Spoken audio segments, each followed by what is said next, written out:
Hello, I'm Bernadette Bouchon-Meunier. I'm the past president of the IEEE Computational Intelligence Society. I am honored to participate in the 25th anniversary of WE, and I am thankful to the organizer for the invitation. I would like to share some elements of my path and show you why I think that academics and industry must work hand in hand. So first of all, a few words about my academic background.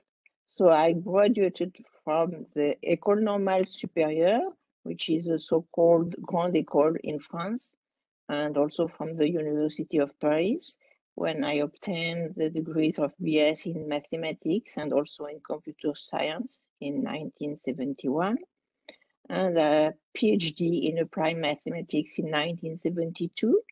And finally, a doctorate in science, in computer science, in 1978. So I have been a full-time researcher at the National Center for Scientific Research from 1972 to my retirement in 2013. I have always been assigned to a laboratory of the university where I was working, as the name changed from University Paris 6, University Pierre and Marie Curie, but it was the same university. And I was first a senior researcher, and I ended being the director of research. So I was invited to be the head of research teams and departments since 1979. And at the end, the department I was chairing was databases and machine learning with approximately 90 people. Now I'm a director of research emeritus in the laboratory where I was working before, and the university's name changed again to Sorbonne University. What did I do during my long life of research? I started in the field of information theory, which was initiated at the end of the 90s by both Shannon and Wiener at the same time. But the domains of applications were limited to source coding and also decision support systems. It was not very easy to find applications in real world, applications with companies. It was not used in my laboratory to have contract with companies. And so I tried to have cooperation with researchers in social sciences. And because of this, I discovered by serendipity in the laboratory, in the library of the university, I discovered the new paper written by Zade in 1965, presenting the emerging fuzzy set theory. In fact, it was very lucky, and it was an exciting world of powerful theoretical tools which was opened by this paper, with a wide range of possible applications of fuzzy systems. And it gave me a very, very great opportunity to be one of the pioneers in fuzzy systems. And it's really a chance to be a pioneer in a domain because you are among those who discover elements. Everything is to be discovered, and it's very great to be in a small group, starting very excitingly to discover something. At the same time, the field of artificial intelligence started to emerge in the university, and I had also the opportunity to participate in this emerging field of artificial intelligence because my laboratory was partly working on this. But the problem was that at this time, artificial intelligence was merely symbolic, and I was not working on symbolic methods. So it was a kind of challenge to participate in the field. But again, it gave me a strange opportunity to be one of the pioneers of artificial intelligence in France. And I would like to mention also that I started very early in the 90s collaboration with researchers in other fields, and in particular, researchers in cognitive psychology with colleagues from a department of another university. So we had very interesting joint projects, and we co-supervised a number of PhD students with my colleague, Professor Tijus, and it was really very rich collaboration. And of course, because of joint projects I had later, I had also collaborations with other fields, for instance, linguistic, control, measurement, and things like that.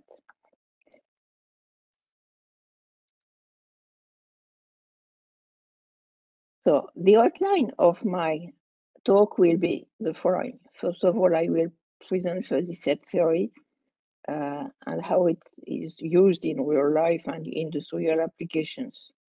And then I will focus on a sample of collaborations with companies I had, and in particular on image processing, management of sensorial information, digital information, and at the end I will conclude on the Computational Intelligence Society.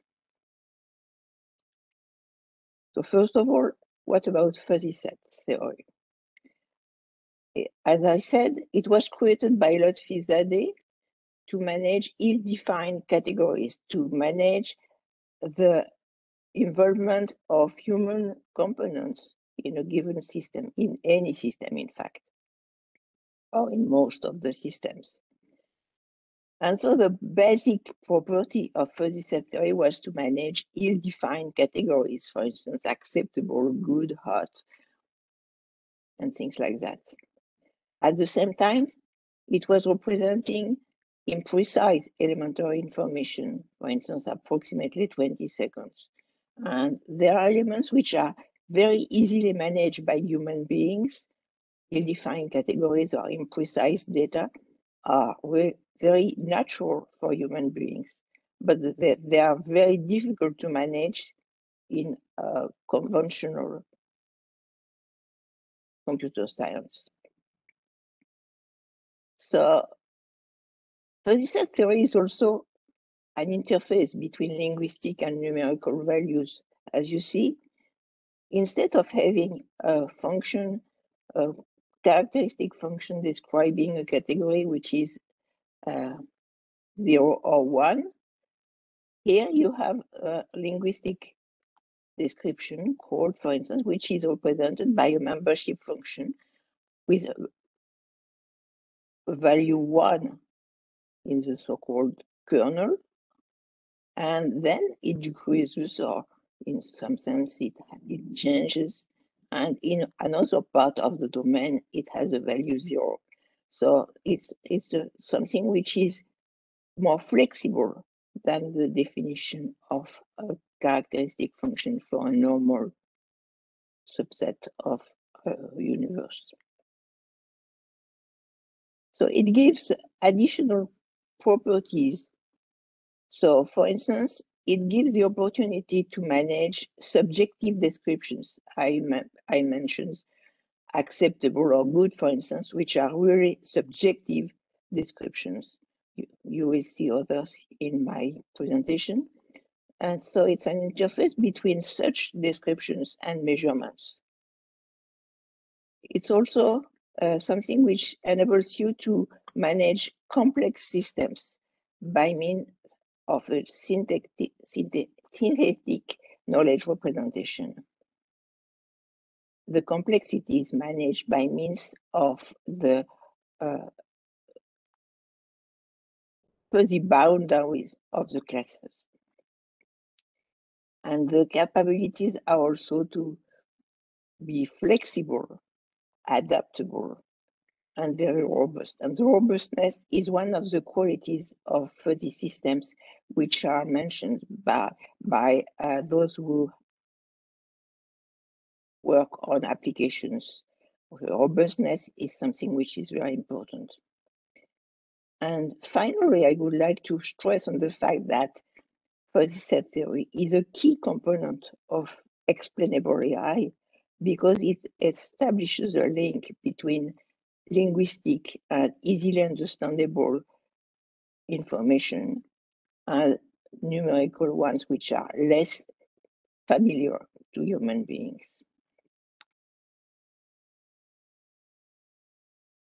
So this theory was really promising. It was very developed. It was developed by many researchers since 1965, but the applications were limited to human sciences.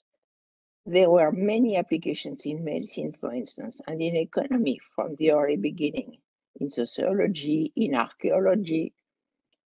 And it was very interesting to see that the applications were possible, but it was really difficult to have industrial applications in this kind of domains. And when the fuzzy control was introduced in 1975 by academics, by Bouchon-Meunier, there was little interest expressed by industry.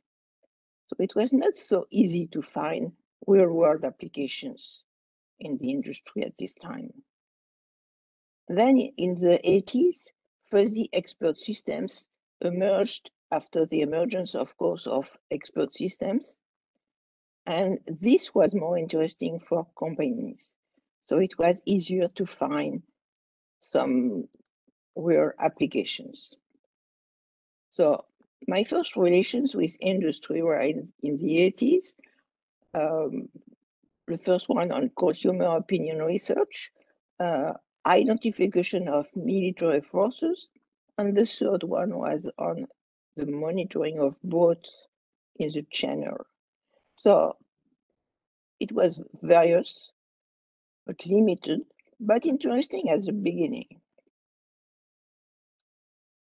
But then there was an interest in Japan for applications of fuzzy systems, and in particular, the Sendai subway was constructed in 1987 in Japan as the first self-driving train. It's interesting to see that the first self-driving train was based on fuzzy logic, not only on fuzzy logic, but partly on fuzzy logic.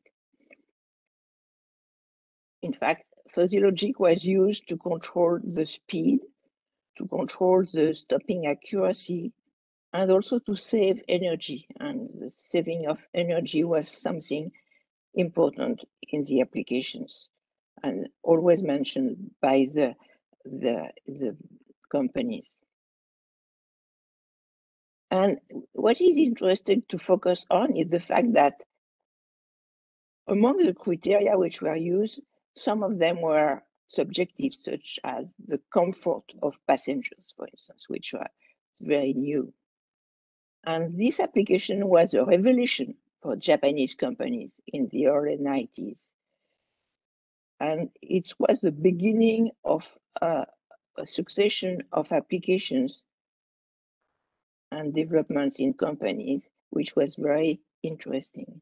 So a kind of explosion of industrial applications, first in Japan, with big companies like Hitachi, which created the first supervisory control system of elevators based on fuzzy logic.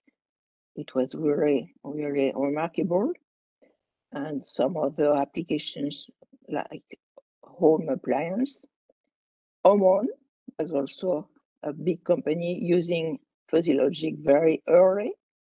And for instance, they created one of the first blood pressure monitors, so-called smart blood pressure monitors. And so it was based on fuzzy logic. fuzzy logic controllers for automated inline inspection was also something which was interesting at this time. And I would like to claim that their slogan was with the aim of creating harmony between people and machines, which is an interesting slogan, very original at this time. And in Japan, there was also the emergence of a laboratory for international fuzzy engineering research, and they created the first unmanned helicopter based on fuzzy logic. It was supposed to go over the fires in the forest and to drop water on the fires. And it was interesting to see that the first unmanned helicopter was based on fuzzy logic.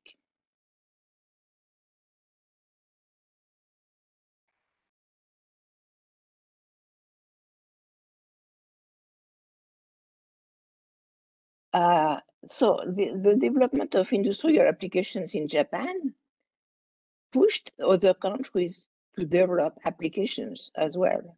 And the NASA, for instance, in US, started to work on fuzzy applications.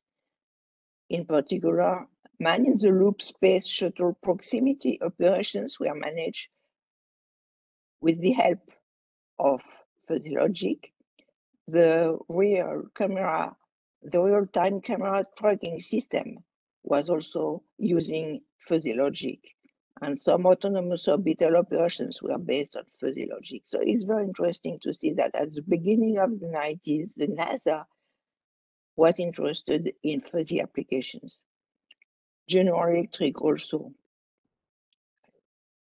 created supervisory controllers based on fuzzy logic, aircraft engine control, stream turbine, cycling optimization.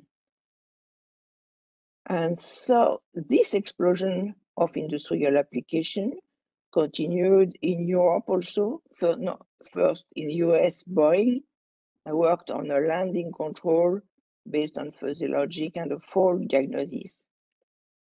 But in Europe, Siemens started to develop applications on automatic transmission systems, industrial robots, and things like that, anti-slip control for trains. It was very visible, very important, and it developed industrial applications in Europe.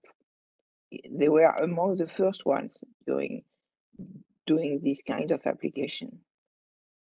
So a world of opportunities was open. And it was very interesting to see that previous theoretical results on fuzzy systems were able to be used and validated in industrial applications. But at the same time,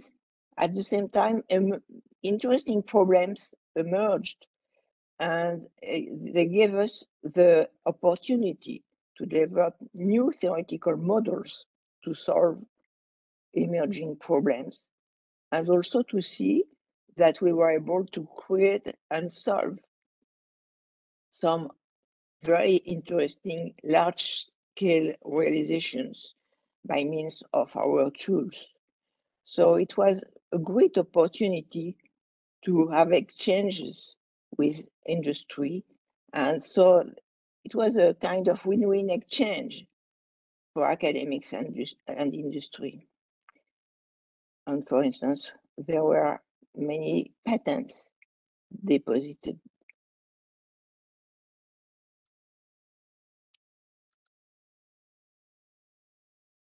So for me, it was also a world of opportunities, of course, because the development of applications in companies in the world pushed French companies to work on this also. They wanted to try this new tool, which was very fashionable, which was successful in Japan, in US, even in other countries in Europe. And so it was really a good opportunity to have collaborations with companies. They were coming to us and asking if we can work on their problem. And at this time, at the beginning of the 90s, it was really good opportunity. Then it continued during the other years of my life because, you know, the success attract the success, and the companies were interested in what was done in the domain. So I was happy to have 28 direct contracts with various companies, small or long, from 1 to 6 years. And I had also 20 multi-partner projects. And one of the best advantages of the collaboration with companies I found was grants provided to PhD students to complete their PhD. So among my 52 former PhD students, 25 received a grant from a company and 31 are now working in companies. You have here a picture of a part of my former PhD student at the occasion of my retirement.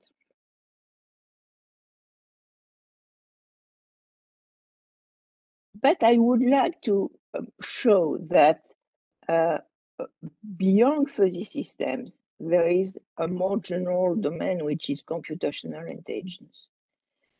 And what is computational intelligence? It's the theory, design, application, and development of biologically and linguistically motivated computational paradigms. And it has three components, three main components.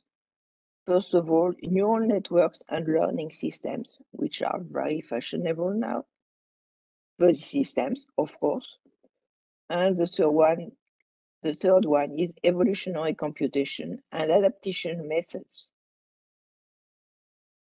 So they are very complementary, and it's very interesting to work with several of them at the same time and to construct hybrid systems, which are very powerful.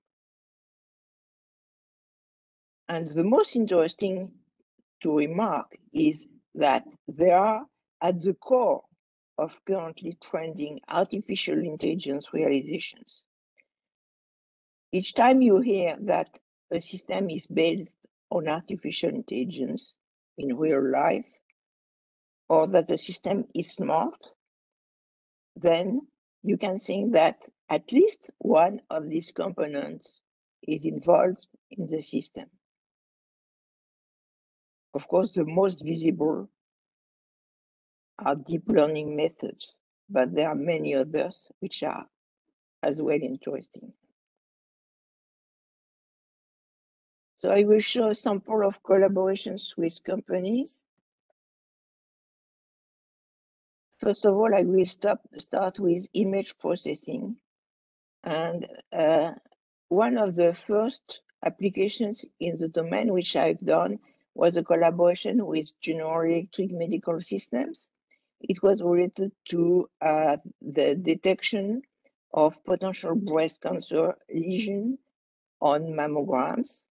And it's the problem is to detect the way to characterize malignant lesions, which are easily identified by medical doctors on a mammogram, but which are very difficult to detect automatically because the description is not easy to express, and it's also difficult to show this kind of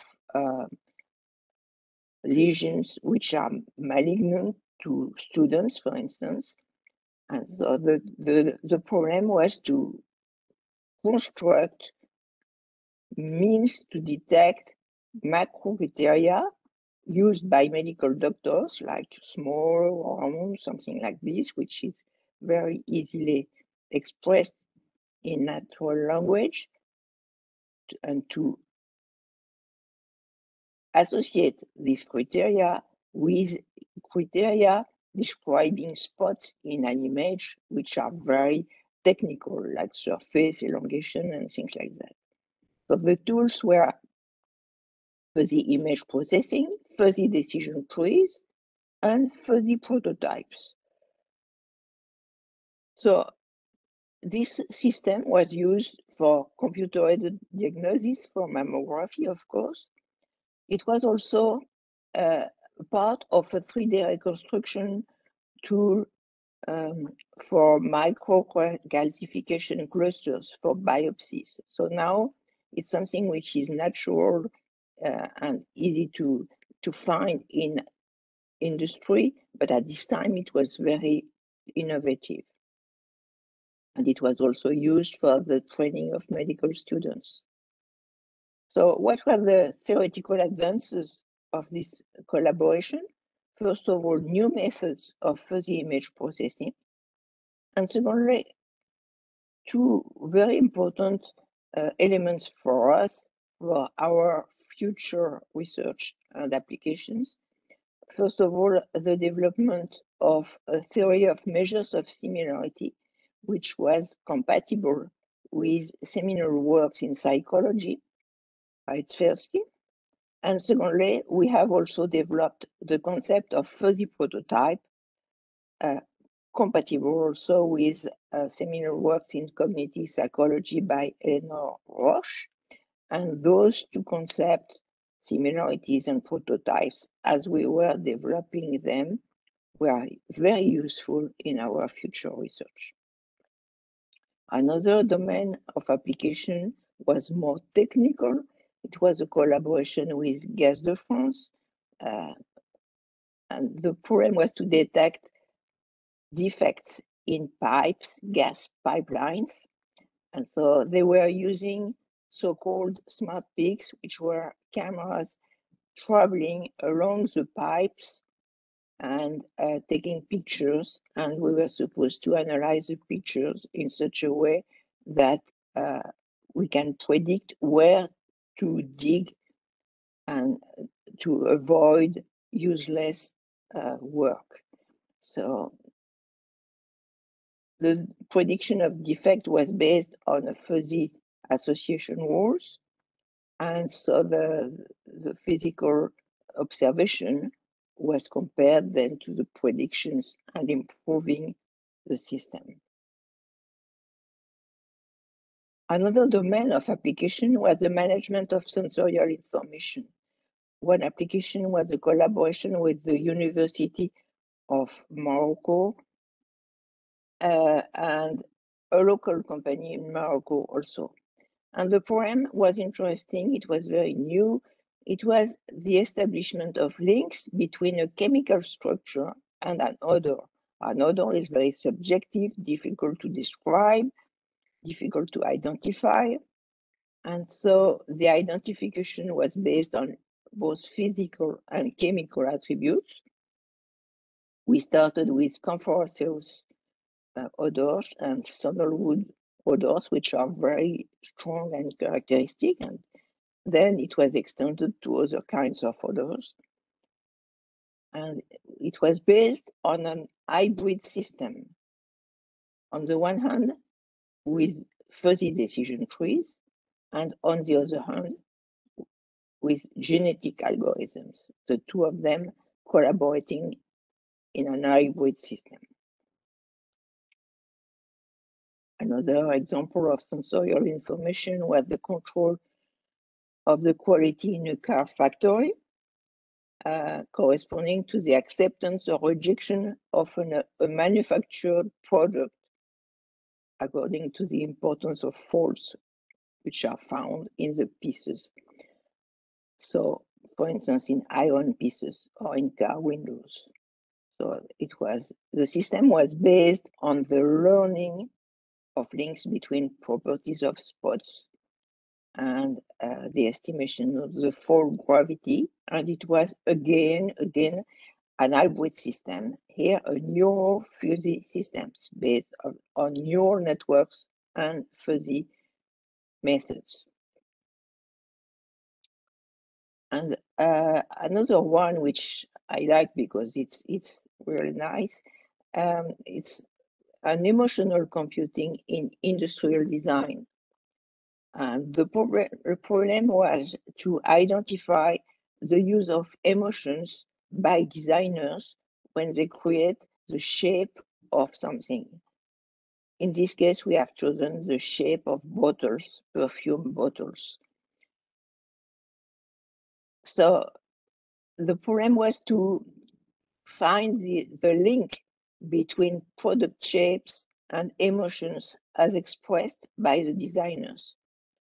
So the point was not to make automatic the creation of shapes, but to help the designer in proposing shapes corresponding to the emotions he wants to convey by means of the product he is constructing, he is designing. So we have two description spaces, one based on linguistic, semantic, and emotional description, which is rather subjective, and the other one is the numerical global shape description. So you have at the bottom some example of shapes of perfume bottles. You see that there are various, and the ideas and the emotions behind are surprising. So let's see how it works. So first of all, we have an objective description of objects. So from the product photos you have here, you can extract the silhouette, which is here, of the bottle. And from the silhouette, you have global descriptors. And from the global descriptors, you can obtain prototypes. So the descriptors are very technical, the width, the age, perimeter. They correspond to criteria which are used in image processing. The goal is the automatic identification of bottle shape types or also the identification of atypical bottles. And the methodology is based on clustering with exceptions, outlier detection, and also the extraction of prototypes. On the other hand, we have the subjective description of objects corresponding to terms which are used by designers. They are very surprising for us. For instance, we can use abstract, aggressive, attractive, balanced, charming, which is very surprising to describe a bottle. But it's the way they work. And so the purpose was to study the terms and to analyze their annotations in such a way that we are able to find relations between the terms. For instance, we find relations of associations. For instance, tangy implies young, and we have expressions, aggressive is incompatible with soft. So here you have an example of association.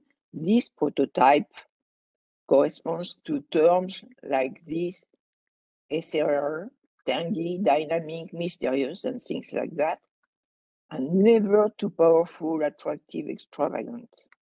And so you have the link between the form, the classic, the prototype of the shape of the bottle, and the adjectives which are used by the designer. Now, about digital information, I would like to show you two applications we had. The first one on the identification of risk, and the second one on the quality of information. So how does digital information work? You have sources, for instance, news or elements which are provided by witnesses, journalists, newspapers, social networks, provide data available on the web or in huge databases. Then you have an artificial intelligence tool which manages this data using machine learning and extracting information, which is finally presented to the user.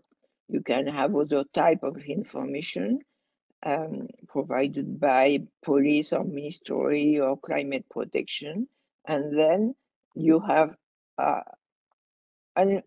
information which is provided to the user and which should be as reliable as possible.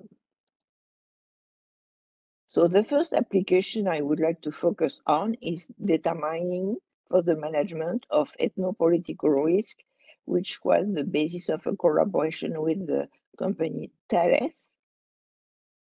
The purpose was a dynamic early warning, and it's based on, first of all, elements of natural language, which are managed in such a way that we obtain structured data, like the type of event, the location, the duration, number of elements, and things like that. On the other hand, we have also temporal scenarios, which are depending on the evolution of the situation. Excuse me. And so from these two elements, we obtain fuzzy prototypes of situations. We use fuzzy decision trees, and we rate hypotheses in such a way that we are able to evaluate the risk of a situation. So the theoretical advances we were able to obtain from this application were mainly related to the temporal aspect of the data.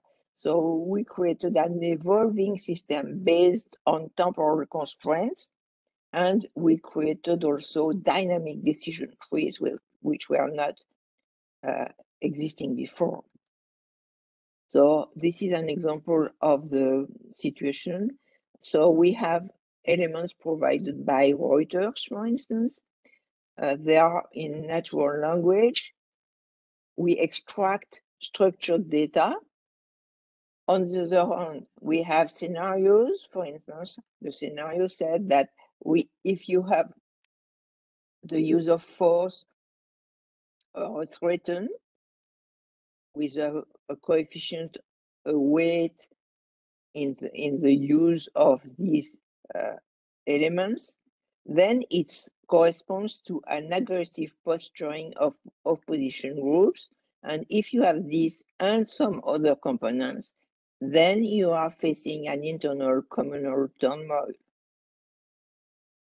So those two elements, the data and the scenarios, are given to a recognition engine, which is able to eventually assign colors to countries on a map in such a way that the colors indicate the level of risk of explosion of political difficulties in a given country.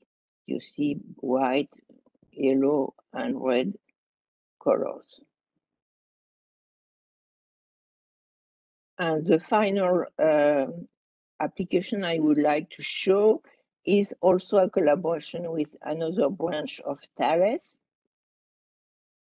And it corresponds to the assessment of the quality of information to elements obtained from publicly available sources. So, for instance, if you have elements such as more than 70 homes were destroyed in New South Wales bushfire in March 2018, you can have other information, other pieces of information on the web which will say less than 100 homes were destroyed, or many homes were destroyed, or any other information. And it's not always easy to make the synthesis of all the pieces of information and to evaluate their reliability. So the problem was the assessment of confidence in pieces of textual information on the basis of the reliability of the information source, the certainty expressed by the source, which generally says, I believe, I'm not sure, I think that I have seen, something like that, and the credibility of the informational content is depending on two main components which are not easy to manage. First of all, again, the temporal dimension, which is always the case when we follow information provided on the web, it evolves. And the second important point is the existence of social networks of sources. If there are friends or enemies, they support their information or they contradict the information, or we can use their affinities to define the coefficient of credibility of the informational content. And this kind of application can be used in economy, in strategy watch, in counterterrorism, in intelligence service, for instance, but the applications are various. So this is the general framework. You have web documents. Again, from the linguistic natural language descriptions, you find information structuration, and you extract what we call constructs, which is structured information associated with elements like the place, the date, and things like that. These elements are provided to a user and sent to a database. The user can check them or not, but the user in any case provides a query, and the query should be answered by means of the data which are obtained on the database. So relevant constructs are detected in the database to answer the query. Then they are scored. So we have a scoring of individual constructs. After the scoring, we must have the fusion of all of them to obtain a global confidence degree, which is provided to the end user. So again, we have construct, source certainty, type of event, properties, and the internal interpretable variables are the source reliability, the linguistic markers of uncertainty, and the confirmation through links between sources in social networks. So what we obtain at the end is the confidence degree assigned to an answer to the query which is provided by the user. Well, after this list of applications, of course, is just a sample of what we have done. We have many, many other applications in many, many domains. And so it was very exciting to work on these real world applications and to cooperate with others. But I would like to focus on the Computational Intelligence Society and to show you what the Computational Intelligence Society is. It's a group of almost 8,000 members. It's the home for all researchers and practitioners working on all these domains which have been presented before: neural networks, learning systems, fuzzy systems, evolutionary computation, adaptation methods, and various nature-inspired computing topics. And of course, hybrid systems, as I said. And the domains which are tackled are very modern and really at the core of the actual applications. data mining, big data analytics, web intelligence, bioinformatics, bioengineering, health, finance, business intelligence, astronomy, games, smart worlds, to name but a few. And I would like to stress on the fact that the IEEE Computational Intelligence Society has activities strongly related to artificial intelligence. They co-sponsor the IEEE transactions on artificial intelligence, which were created in 2020. And they are the main organizer of the first IEEE conference on artificial intelligence, which will be held in 2023. So they are really at the core of all applications in artificial intelligence. And it's really the core of smart world and smart applications, which are currently regarded in the whole world. So the Computational Intelligence Society has a long tradition of commitment to diversity and inclusion. And I was the founding chair of the Women in Computational Intelligence Committee, which was launched in 2004.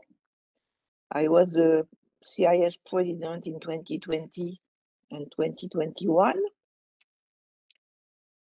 It's something which is important for the society, and we have an important representation of women and also of geographical diversity in all the governing committees, conference organizing committees, and many plenary lecturers are women, and they represent all parts of the world.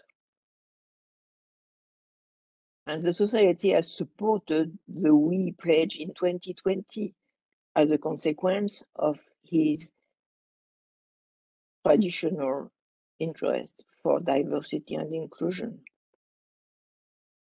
And in addition, a new committee has just been created in 2022 on industrial and governmental activities to highlight the interest of industrial applications and real-world applications in computational intelligence. This is the end of my talk. Thank you very much. I would like to acknowledge my colleagues, in particular, Marie-Jeanne Lesault and Christophe Marcella, and our former PhD students. Thank you.